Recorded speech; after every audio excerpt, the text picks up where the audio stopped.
Então, hoje a gente vai falar sobre o segundo degrauzinho aí, né, sobre bem-aventurados os aflitos.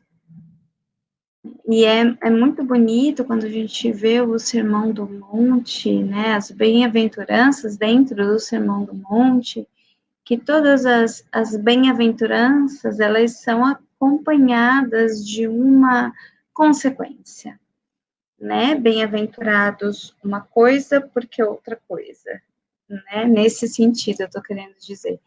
E é muito legal quando a gente consegue entender esses caminhos, né? Que a gente vai conseguir ter essa bem-aventurança, a gente vai conseguir ser bem-aventurado de alguma forma, mas como todos os ensinamentos de Jesus, a gente tem aí a nossa parte, a nossa porção de comportamentos e de atitudes a serem cumpridos para isso. Né? Então, esse texto, né, eu tô tirando de Mateus as bem-aventuranças, né, a gente tem outros discípulos falando, particularmente eu gosto muito de Mateus. E a consequência da aflição, dessa bem-aventurança voltada para os aflitos, é porque eles serão consolados. Então, Jesus diz, lá em Mateus 5,4, bem-aventurados os aflitos, porque eles serão consolados. A gente tem também outras falas nesse mesmo sentido. Bem-aventurados os que choram, pois serão consolados. A gente vai ouvir aí das duas formas essa bem-aventurança, dos aflitos ou os que choram.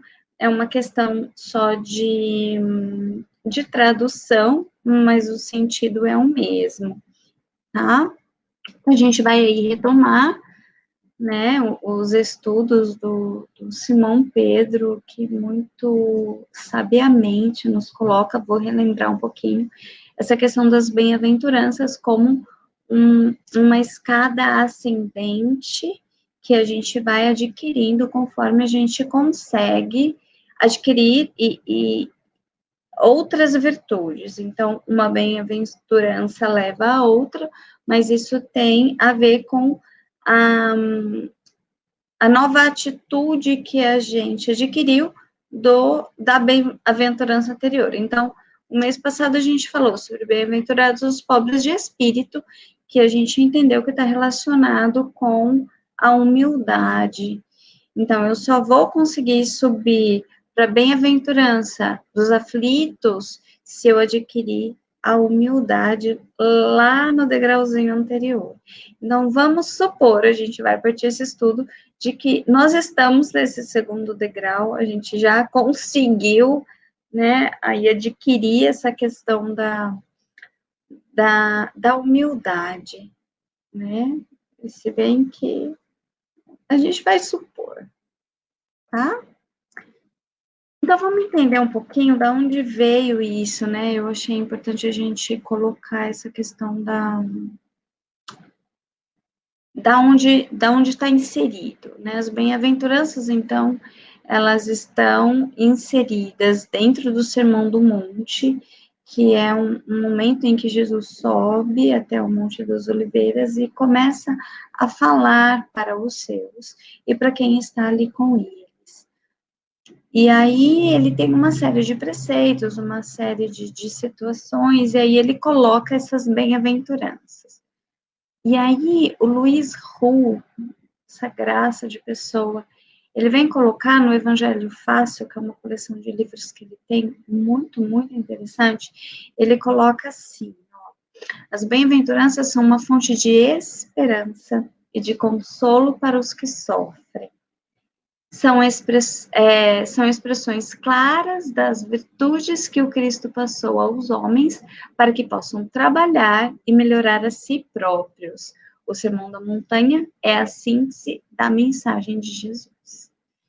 Né? Então, a gente vai entender que as bem-aventuranças estão inseridas nesse Sermão do Monte, e o Luiz Hu, muito sabiamente, vem colocar que as bem-aventuranças é essa esperança, as bem-aventuranças são essa fonte de esperança que a gente tem, no sentido de que eu vou sofrer uma série de situações que não são simples, são momentos difíceis dentro dessa escala, mas que ela vai me trazer um consolo para aquilo que eu estou precisando. E aí, Gandhi, acho que está um pouquinho fora da tela, desculpa.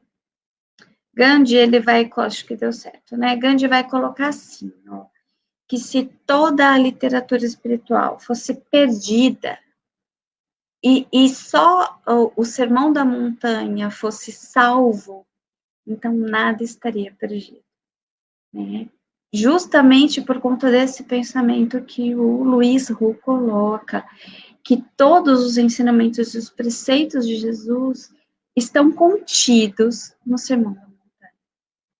E é muito interessante a gente perceber que uma parte muito pequena de todos os ensinamentos de Jesus conseguem ser compilados e ajuntados numa única partezinha, que é esse Sermão do Monte. Isso é muito interessante a gente pensar e refletir sobre isso. Por isso a importância da gente compreender. E aí eu quero contar uma historinha antes de tudo isso. Tá um pouquinho pequenininho, acho melhor do que trazer o papel. Então, assim, ó, na fila dos recém-desencarnados, à espera de uma definição quanto ao futuro, é lógico que tudo isso é uma fábula, tá? Dois espíritos conversavam. Aí um falou assim: eu tive câncer no estômago. Coincidência, foi o mal que me matou. Lutei por 3 anos contra a doença, submetendo-me a diversos tratamentos. E assim se mantém o diálogo. Sei bem o que é isso, também penei por 3 anos. Desencarnei relativamente jovem, novo, com 60 anos. Nossa, que coincidência! Também estou retornando nessa idade. Não sei para onde vamos, mas certamente estagiaremos no mesmo lugar, que há de ser bom. Jesus ensinava que os sofredores estão destinados aos céus, bem-aventurados os aflitos, porque eles serão consolados. A fila andou e viram-se os gêmeos nas dores, diante de São Pedro, na porta do além. Após examinar a ficha do primeiro, o porteiro celeste convidou a tomar um elevador sideral e a subir para o céu. O segundo, animado, preparou-se para o idêntico destino. O elevador vai, para sua surpresa, o santo determinou. O elevador irá para baixo, levando-o ao purgatório. O condenado logo reclamou: creio haver um engano. Meu companheiro tem ficha idêntica à minha, sofreu o mesmo que eu e foi para o céu. E São Pedro, imperturbável, informou: sim, mas há um detalhe, ele nunca reclamou. Durma-se com um barulho desses. É claro que eu sou uma historinha, mas para a gente entender, né, o teor de toda essa nossa conversa. Então, quando Cristo coloca bem-aventurados os aflitos, porque deles é o reino dos céus, ele não estava falando dos sofredores em geral, de todo mundo, né? Porque todos os que estão nesse mundo sofrem, o mundo todo, a gente está no mundo de provas e expiações. Então, é claro que todos nós sofremos, é natural, os sofrimentos são só diferentes, mas todos nós sofremos. Quer sejam num trono ou na miséria, mas poucos sofrem bem, poucos compreendem que somente as provas bem suportadas podem conduzir ao reino de Deus. Então, é interessante a gente pensar nessa questão dessa bem-aventurança para a gente começar a repensar o nosso comportamento, né? Bem-aventurados os aflitos, até brinquei com meu marido, né? Eu falei, vem aqui me ajudar que não tá funcionando a câmera e tal, e deu um pepino aqui. Aí eu olhei para ele, dei risada e falei, bem-aventurados os aflitos. E ele ainda brincou, bem-aventurados os aflitos, que tem que começar a palestra daqui 5 minutos, e o computador não funciona, né? E aí, você fala, tá tudo certo, vai acontecer. De um jeito ou de outro, vai acontecer. Né? Ainda brinquei, é para mim mesmo, né? Para eu repensar o quanto eu vou reclamar a respeito disso. E, na verdade, o reclamar se torna um hábito na nossa vida, né? A gente reclama por uma coisa que cai, a gente reclama por uma perda que a gente tem, por alguma coisa que a gente reclama por tudo, é motivo para a gente reclamar. E isso se torna um hábito. Em contrapartida, o não reclamar e o perceber a bênção daquele fato, não importa qual seja, também se torna um hábito. Né? E é muito legal quando a gente consegue perceber que isso só depende da gente. Essa mudança de postura só depende da gente. Né? Porque daí, se eu percebo que só depende de mim, eu vou mudar a hora que eu quero. Eu não posso mais culpar ninguém. A gente também já vai entrar nesse assunto, tá? Então, vamos entender um pouquinho a questão da justiça das aflições, né? Acabei de dizer que todos nós sofremos, porque nós estamos num mundo em processo evolutivo de provas e expiações, então, automaticamente, nós também estamos aprendendo com tudo isso. E aí, a gente vai entender em João 16:33 o seguinte: eu vos disse, tá? Que Jesus diz, né? Eu vos disse tais coisas para terdes paz em mim. No mundo tereis tribulações, mas tende coragem. Eu venci o mundo. Então, mais uma vez, Jesus está aí mostrando que ele também sofreu. E por mais que ele soubesse tudo que ele ia passar, a gente também sabe, a gente só não se lembra. Entendeu? Mas a gente concordou com tudo que a gente passa.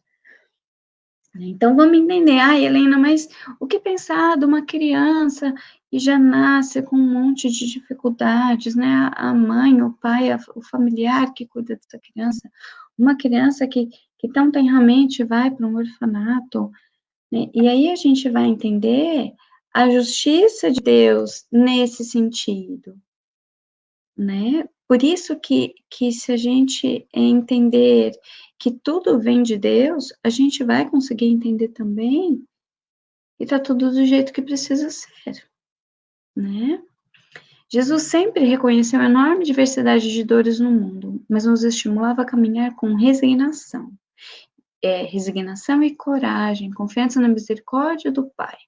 E nunca excluiu os menos favorecidos do mundo entre aqueles que são dignos de alcançar as bênçãos do reino de Deus, do reino dos céus. Então, assim, não é porque a pessoa ela é menos favorecida, ela passa por mais dificuldades. Não, isso tem a ver com as causas anteriores. A gente já vai voltar nisso. Vamos entender, então, um pouquinho o que seria o sofrimento. A gente já volta nessa questão de causas e efeitos, tá? Vamos entender um pouquinho o que é esse sofrer, né? O que é o sofrimento, o que é essa aflição, tá? No dicionário Aurélio, a gente vai encontrar o seguinte, que é um profundo sentimento moral produzido por uma circunstância penosa, difícil, uma situação muito difícil. Estado de grande desalento, de profunda tristeza, mágoa ou desgosto. Grande inquietação, preocupação, ansiedade, angústia, padecimento físico, tortura. Esse é o conceito que a gente tem literal, né, que a gente encontra no dicionário. Na visão espírita, o que muito mais me consola é que a aflição são oportunidades de reajuste perante a lei de Deus. Portanto, é necessário compreendê-la e aceitá-la como lições valiosas. Cada criatura tem a aflição que lhe é própria, né? Todos nós vamos sofrer, precisamos disso no nosso trajeto evolutivo. E quanto mais eu conseguir compreender a minha aflição e aceitar, menos difícil ela vai ser, né? Ela já é difícil por si só, né? Para o seu dia, basta suas coisas, né? Então, a gente precisa de fato compreender tudo isso que acontece, Né? E da onde vem? Quais são as causas, né, de todo esse sofrimento, de toda essa aflição? Aí o Evangelho vai dizer para gente que as vicissitudes da vida têm, pois, uma causa, né? E visto que Deus é justo, essa causa há de ser justa também. As causas das aflições remontam a tempos imemorais, quando o homem, fazendo uso do seu livre-arbítrio, comprometeu-se com as leis naturais. Então, olha que interessante. Foi a gente que escolheu a aflição que a gente passa. Nessa ou em outra vida, né? Porque essa causa, ela pode acontecer tanto nessa própria vida, quanto numa vida anterior, ou em uma das vidas anteriores, né? Isso não importa. O que importa é que se a gente compreender que Deus usa as aflições para que a gente possa repensar o nosso comportamento e conseguir reparar um dano causado, um mal feito a alguém ou a várias pessoas, a gente não sabe, melhor isso para gente. Então, eu preciso compreender que, primeiro, o bem e o mal não é voluntário, não é facultativo, né? Sendo livre, o homem não é fatalmente impelido nem para um e nem para o outro. A gente faz a nossa escolha. E a partir do momento em que a gente faz a nossa escolha, a gente também precisa ser responsável pelo que advém, pela consequência dessa escolha. Tem uma frase que eu gosto muito e que eu sempre digo, que ela diz assim, que Deus é tão bom, mas tão bom, que ele deixa a gente fazer o que a gente quiser. Né? Por isso a gente tem o nosso livre-arbítrio. Mas ele é tão justo, que ele vai deixar a gente colher o que a gente plantou. A semeadura é livre, mas a colheita é sempre obrigatória. E disso ninguém vai escapar, né? Então, o sofrimento é um padecimento de uma dor física, moral, emocional ou psicológica. Está intrinsecamente relacionado ao processo de evolução do espírito, enquanto prevalecer a natureza animal sobre a natureza espiritual do ser. Ou seja, quanto mais primitivos forem os nossos comportamentos, mais a gente vai sofrer. Quanto mais a gente conseguir compreender os ensinamentos deixados pelo Cristo, menos a gente vai sofrer. E mais fácil a gente vai conseguir receber a consequência dessa bem-aventurança. O sofrimento, a gente escolhe. A dor, não. A dor, ela é inevitável. Mas o sofrimento é sempre opcional. Né? Já dizia Drummond. Essa frase é dele. E ela é muito interessante porque, assim, às vezes acontecem coisas com a gente que a gente não controla. Né? Não vou entrar em mérito de mais ou menos, né? A questão não é essa. Até porque o sofrimento ele é muito relativo. O que, de repente, para mim, vamos pensar aí num sofrimento de dor, né? Uma dor física. Que para mim seja 10, para outra pessoa pode ser 1, pode ser 2. Ou para mim pode ser muito pouco, porque de repente a minha tolerância para dor é maior, mas isso não me dá o direito de desmerecer a dor do outro, porque é o outro quem sente. Né? Então, é importante a gente repensar isso também, né? A gente não tem o direito de diminuir a dor e o sofrimento do outro. E quais são as origens e as causas, né, desse sofrimento todo?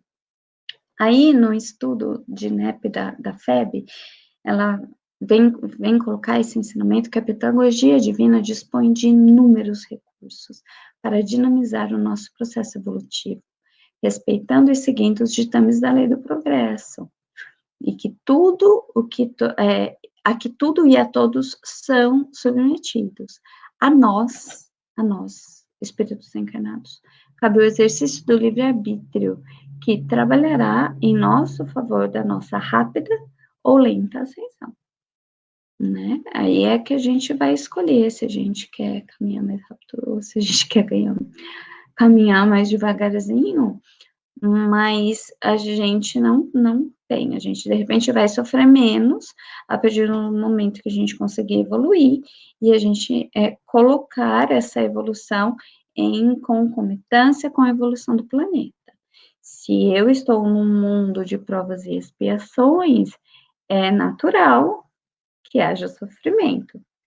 Eu não estou num mundo de regeneração, porque a minha evolução espiritual não permite, tá? Então, é nessa sintonia, é nessa vibração, é nesse planeta que eu preciso reparar os meus erros, os meus danos, as minhas faltas, tá? Tem a ver com essa questão de lei de progresso, né? Eu não vou conseguir passar impune das leis divinas, eu até posso passar impune das leis dos homens, mas a lei de Deus não me deixa nunca impune. Isso também é um grande consolo, né? Pelo menos deveria ser. E aí, Kardec vai colocar em O Céu e o Inferno, ele vai dizer o seguinte para a gente: as penas que o espírito sofre na vida espiritual vêm somar-se da vida corpórea, que são consequentes às imperfeições do homem, justamente o que a gente estava conversando agora, as suas paixões, ao mau uso das suas faculdades, a expiação das faltas presentes e passadas. É na vida corpórea que o espírito repara o mal praticado em existências anteriores, pondo em prática resoluções tomadas na vida espiritual. Então, assim, a gente sabe o que a gente escolheu de uma certa forma, né, mais ativo ou menos ativo, mas estávamos participando desse planejamento reencarnatório, então a gente sabia pelo que a gente ia passar, a gente só não se lembra, né, mas pensando nisso, de que eu também, de uma certa forma, escolhi, mais um motivo para eu ser resignado. É importante a gente não esquecer disso. Aí, Joana, lindamente, no livro Plenitude, vem falar assim pra gente, ó. O sofrimento deve ser superado pelo amor, pela meditação, pela compreensão da sua presença na vida dos seres, na vida dos seres. Fator de progresso, necessidade, reeducação, mecanismos da evolução que é e que permanece nos indivíduos que discernem e pensam por eleição deles mesmos, já que a meta da reencarnação é a de lograr a vitória sobre ele. É sobre todas esses comportamentos, de todo esse mecanismo de evolução. Então, assim, eu preciso ultrapassar o sofrimento ao qual é um mecanismo de evolução para mim, para que eu consiga, né, ascender aí na minha escala evolutiva. Ah, Helena, mas esquecendo é difícil, né? Eu podia lembrar de tudo. Será? A gente só quer lembrar e só quer saber se a gente foi rei, se a gente teve muito dinheiro, se a gente mandava nas pessoas, tudo situações que enaltecem e engrandecem o nosso ego, né? Só que, para eu estar aqui, né, na aflição, na bem-aventurança da aflição, eu já tenho que ter adquirido a minha porção de humildade no degrau anterior, tá? E aí, no Evangelho, a gente vai ver uma fala do Espírito que ele diz o seguinte: filhos, o esquecimento do passado, nas experiências infelizes que vivenciastes, é que vos torna viável o progresso espiritual. Ou seja, é melhor vocês não saberem, né, de jeito nenhum que vocês fizeram, porque é muito penoso. A gente não vai aí É gostar de saber das coisas ruins que a gente fez. A gente vai gostar de saber o que o outro fez de ruim, mas o que a gente fez, a gente não vai querer saber. Então, é melhor que a gente não se lembre. Quem não olvidasse o mal de que tenha sido vítima ou verdugo, estacionaria indefinidamente na revolta e no ódio, na amargura e na falta de indulgência. Né? A gente sabe que na nossa família, no nosso núcleo familiar, é onde estão as maiores necessidades de reparação.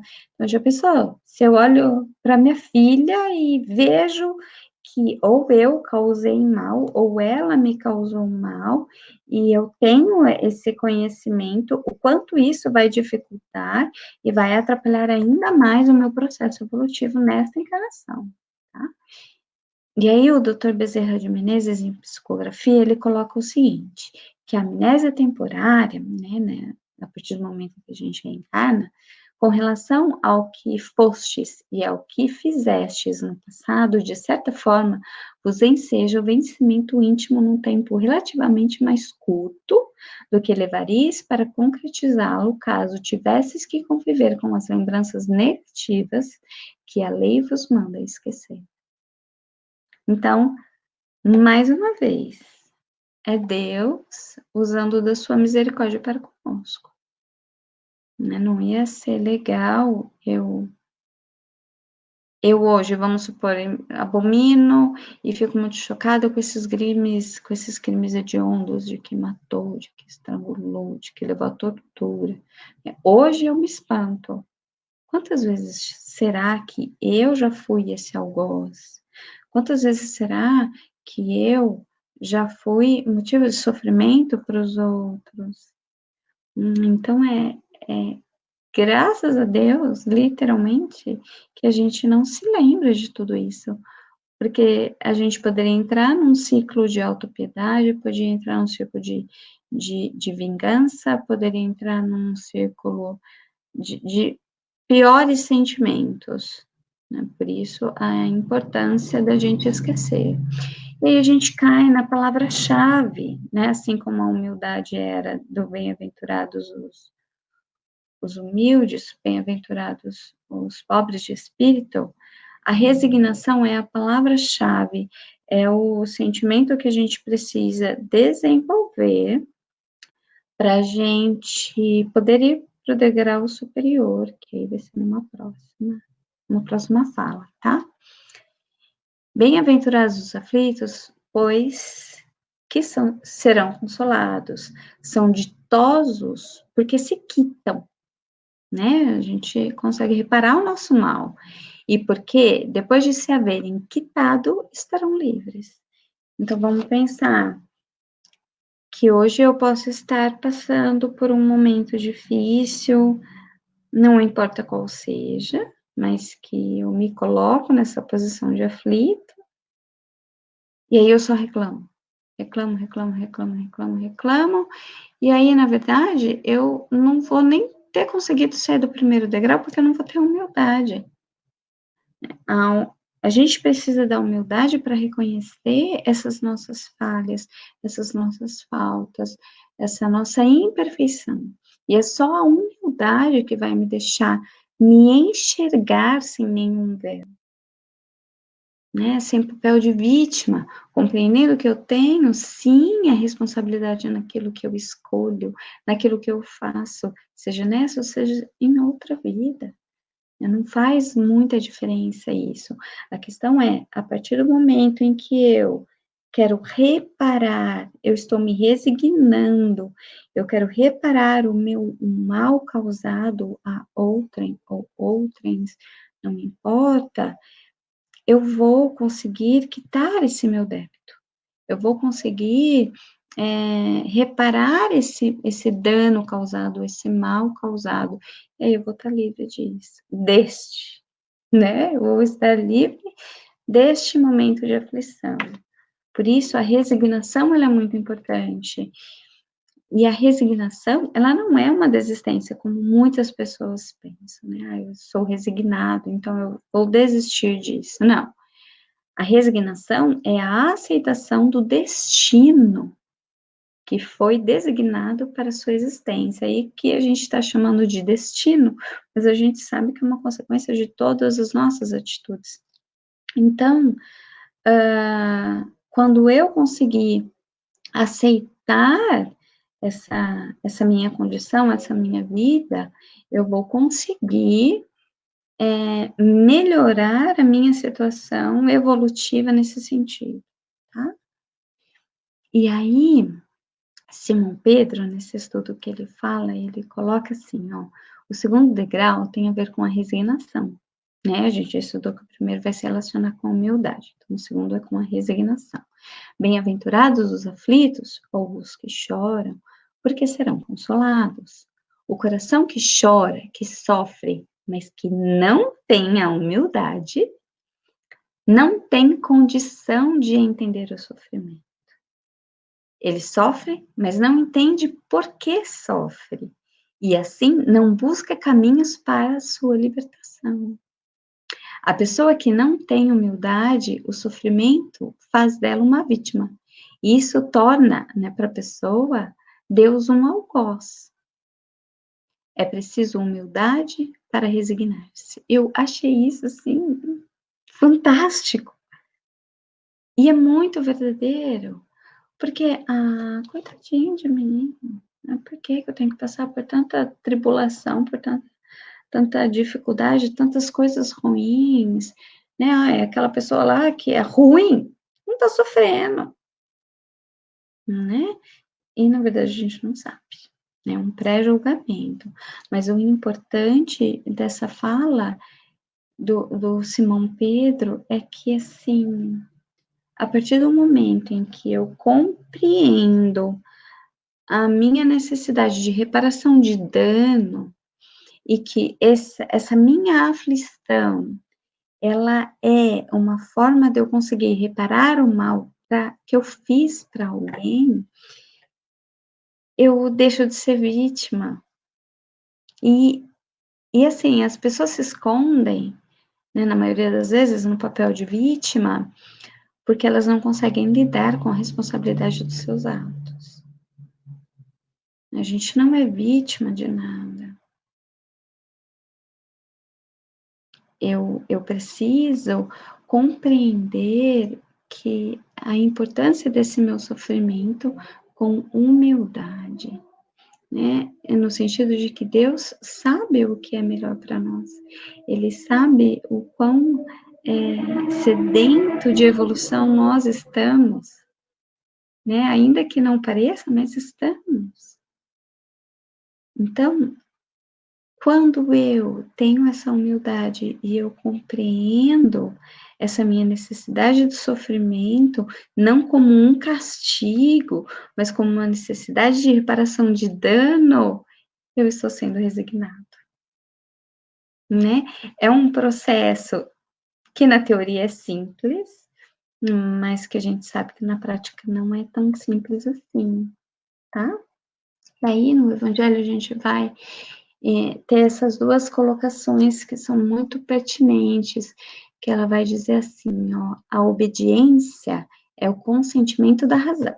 Então, se eu sou uma pessoa obediente a Deus, se eu sou obediente no meu trabalho, nas minhas funções, naquilo que eu acredito, esse é um consentimento da minha razão.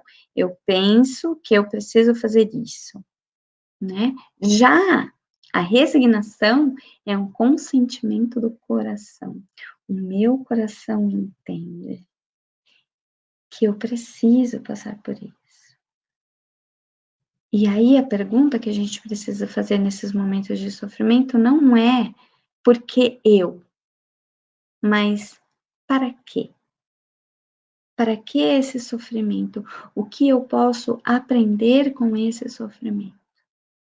O que eu posso modificar dentro da minha conduta, da minha questão moral, para que esse sentimento, esse sofrimento ou essa situação não venha se repetir? Por quê? As situações repetem na nossa vida porque a gente está precisando aprender. Né? A gente não vai para o terceiro ano do ensino fundamental se a gente não passar pelo segundo e pelo primeiro anteriormente. Então, a gente vai adquirindo e acumulando experiências, e aí a gente passa de ano. Se a gente não passar de ano, a gente ainda vai ficar naquele degrau, naquela série, né? Então, é importante eu entender que essa resignação é o meu coração aliviado com essa dor. Nossa, Lina, mas isso é muito difícil. É muito difícil. Mas não é impossível, né? Jesus diz com muita propriedade, eu venci o mundo. Então, é claro que a gente está falando de um espírito extremamente evoluído, mas que precisou também de muita humildade para se colocar no papel de um mortal como nós, né? Então, é importante a gente pensar que todo esse sofrimento, toda essa situação faz parte de uma justiça divina, né? Ninguém passa pelo que não precisa passar. Pode ser uma coisa boba, pode ser uma coisa extremamente difícil. Relembrando, às vezes o que é difícil para mim não é difícil para o outro, o que é difícil para o outro às vezes pode ser uma bobagem para mim, mas eu preciso compreender essa questão de que Deus não vai dar para nós e nós não vamos escolher aquilo que a gente não precise, né? Vamos lembrar, a gente fez essa escolha, né, com maior ou menor propriedade, mas nós fizemos essa escolha antes de reencarnar, dentro do nosso plano, do nosso projeto de reencarnação.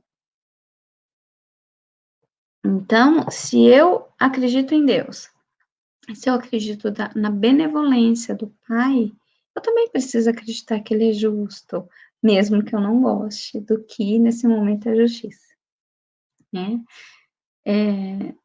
E todos os comportamentos, né, a gente vai entender partindo desse princípio de compreensão. Então, assim, eu tenho inúmeras possibilidades, inúmeras escolhas, mas é muito importante a gente perceber que eu posso encontrar uma corda numa árvore e tirar a minha vida, né, num momento de extrema aflição e de impetuosidade, de sofrimento, como eu posso usar aquilo ao meu favor, modificando meu padrão vibratório, meu mapa mental, no sentido de que é minha escolha sofrer ou não sofrer. Ai, Helena, mas você não sabe, eu sinto muita dor. Reclamar não vai tirar a nossa dor, seja na alma, seja no corpo físico, seja não importa. O que importa o que é importante de fato é a nossa postura diante disso, diante de toda essa situação. Aí no Evangelho, dentro desse capítulo mesmo da Bem-aventurados os aflitos, a gente vai encontrar que a calma e a resignação adquirida na maneira de encarar a vida terrena e a fé no futuro dão ao espírito uma serenidade que é o melhor preservativo da loucura e do suicídio, né? A gente vê aí cada vez mais essa questão do suicídio, que também pode ser um tema de uma outra conversa, porque ele é extremamente vasto, no sentido de que a gente sofre e não vê mais perspectiva nenhuma, então, mas eu não saio daquele padrão, né? Ou eu me coloco como vítima, ou eu me coloco como não merecedor de nenhum sentimento bom, né? Aquela velha história, poxa vida, ninguém liga para mim, né? Sou tão sozinho. E aí o telefone toca assim, ai, é fulana, eu não vou atender não. São as escolhas que eu faço, né? Aí, Leon Denis, no livro Fé, Esperanças e Consolações, ele coloca que a fé, né, já que a gente entrou nessa questão da fé, é a mãe dos sentimentos nobres e dos grandes feitos. O homem profundamente firme e convicto é imperturbável diante do perigo e das tribulações. Ele ouve uma voz ressoar nas profundezas da sua consciência, investigando a luta, encorajando-o nos momentos perigosos. Então, se a gente não tiver fé, a gente não vai conseguir caminhar. Do mesmo jeito que eu preciso ter a certeza de que Deus é justo, eu também preciso ter fé de que eu vou passar por aquilo e eu vou conseguir, não importa o quão difícil possa parecer isso nesse momento, tá? E aí, Emmanuel vem colocar assim pra gente: é necessário que saibamos reconhecer a fé de forma a crer que tudo o que nos acontece é o melhor que poderia acontecer naquele momento. O Pai jamais nos abandona. Chegaram as enfermidades, os desenganos, a ingratidão e a morte. Eles são todos bons amigos por trazerem até nós a oportunidade de sermos justos, de vivermos pela fé, seguindo as disposições sagradas do cristianismo. Tem uma outra frase que eu gosto muito, que ela diz assim, que aonde a gente vê um mal, Deus sempre vê um bem. Então, sim, eu posso ter uma vida um pouco mais poliana, no sentido de procurar ver o lado bom das coisas, porque isso também me ajuda a exercitar a minha fé. Mas isso tem que ser verdadeiro, né? Não é aquela história do eu falar por falar, tá tudo bem, e por dentro aquilo me faz sofrer, me remói, e eu acabo descontando os outros. Não, isso está errado. Eu, de fato, preciso sentir tudo isso como sendo extremamente importante para o meu desenvolvimento, né? Se eu acredito na justiça divina, se eu acredito e tenho consciência dos meus erros, no sentido de que se eu estou sofrendo, por bobagem não foi. E olha que a misericórdia de Deus é tão grande que a gente não paga um centiozinho perto daquilo que a gente já fez, né? E um pensamento muito importante é que assim, ó, que todo o descontentamento por aquilo que nos falta procede da nossa falta de gratidão por aquilo que temos. É demais. Né? Então, eu não olho o que eu tenho, eu olho só o que eu fiz de errado, né? Esses dias, essas semanas aí atrás, eu li uma história nas mídias sociais que uma mãe, ela colocava assim, que ela tinha pedido para a filha lavar a louça, e quando a mãe chegou perto, né, a louça estava secando por si, ela viu que tinha uma colher suja. E aí ela pegou a colher e foi brigar com a filha, tipo, olha isso aqui que você fez, que serviço mal feito e tal. No meio do caminho ela teve um ímpeto. Aí ela voltou na cozinha, ela falou assim, é muita injustiça minha observar só o que está errado diante a tudo o que ela fez certo. Então, assim,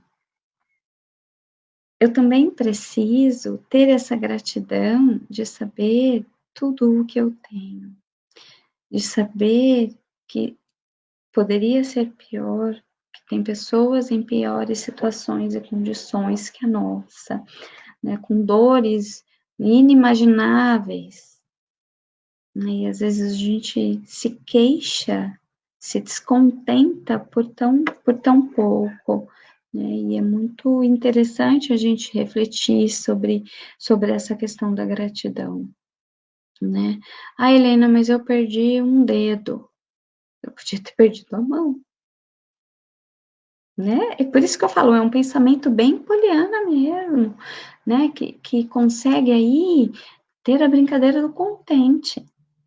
É importante a gente brincar do contente de vez em quando, a gente perceber o quanto de bênçãos a gente tem e que ela ultrapassa, sim, sobremaneira aquilo que nos falta, né? Ah, todas as situações a gente consegue ter um um pensamento positivo, um olhar com um pouco mais de gratidão. Então, é importante a gente, de fato, refletir sobre isso, tá? Aí, em Ceifa de Luz, Emmanuel vai colocar assim, ó.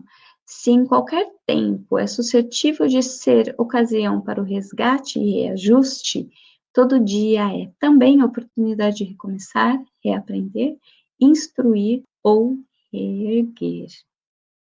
E aí essa figura é o máximo, não sei se vocês estão conseguindo ver bem direitinho. Uma mangueira que foi podada e do tronco teoricamente seco está brotando uma outra mangueira com frutos. Então eu não posso me deixar abater pelos momentos difíceis. Reclamar não vai adiantar, não vai mudar. E isso, gente, eu falo assim de coisas muito pequenas. Tô com dor de cabeça, né? Se eu ficar toda hora, ai, que dor de cabeça, ai, que dor de cabeça, que dor de cabeça.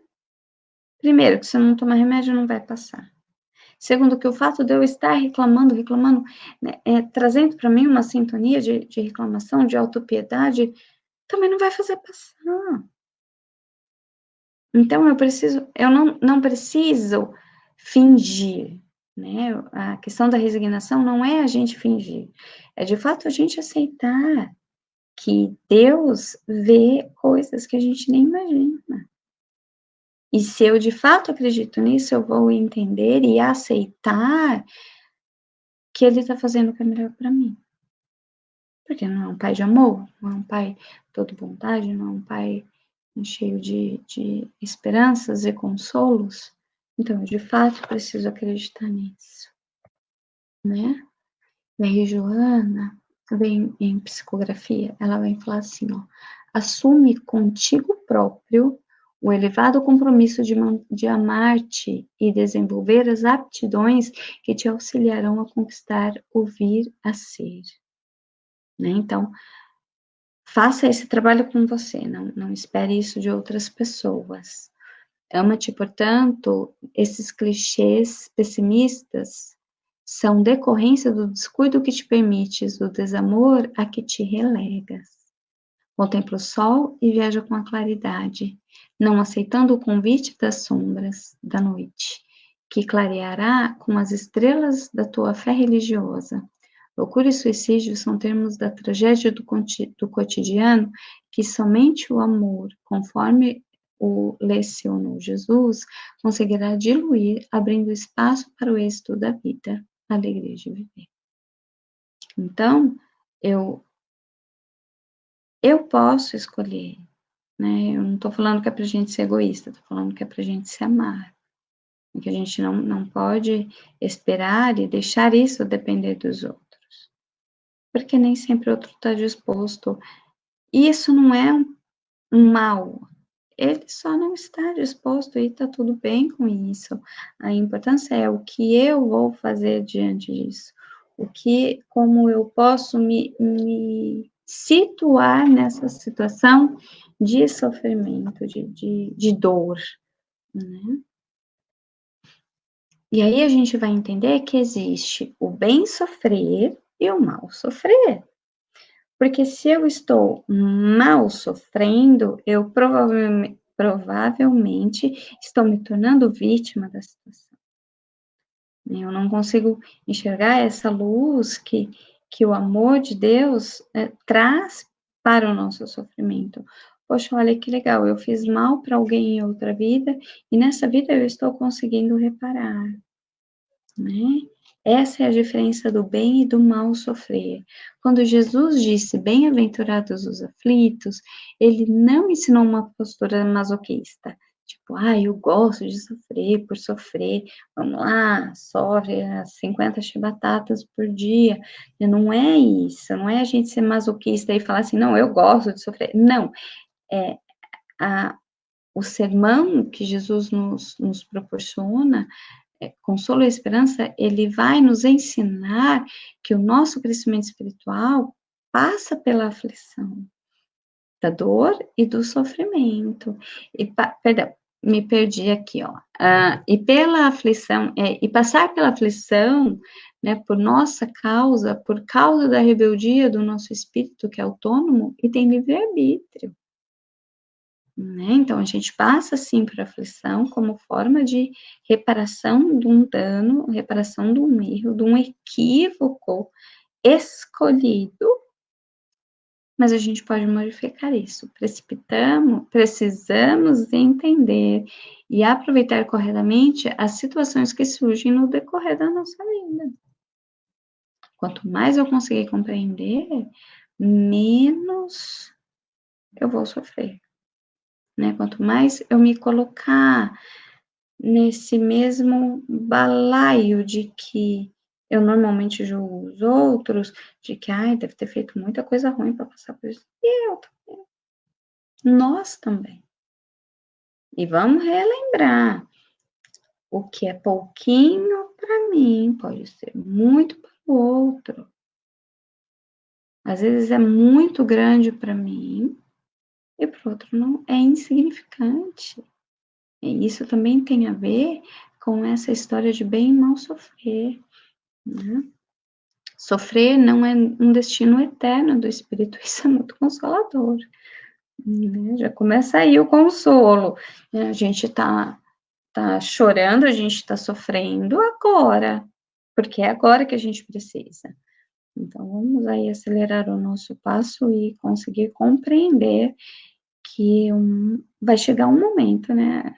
Estamos todos fadados, como se isso fosse muito ruim, a sermos espíritos de luz. Olha que máximo. Hoje, não. Mas se eu conseguir trazer um pouco de luz para minha própria vida, já é alguma coisa muito significante. Então, para entender isso na vida, é essencial nos instruir, estudar e aprender, de acordo com a FEB.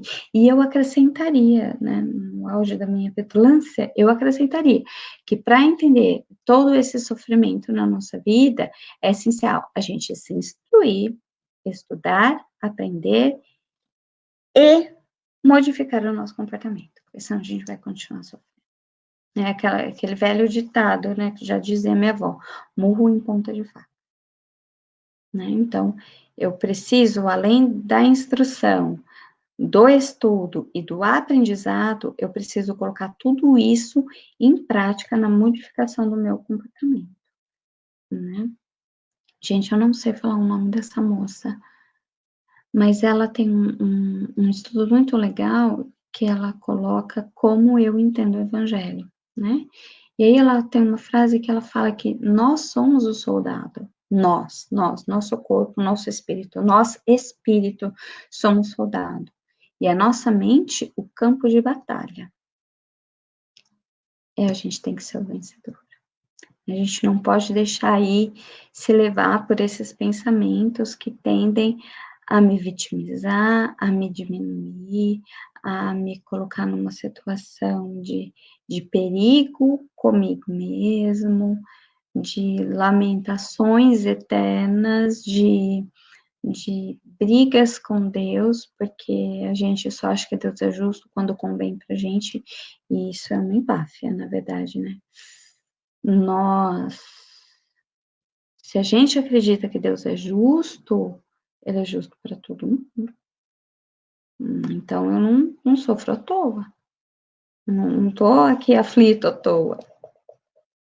Né? Eu preciso compreender isso, eu preciso dessa resignação nesse sentido. Então a gente vai resumir assim, ó, de acordo com o livro dos Espíritos, tá?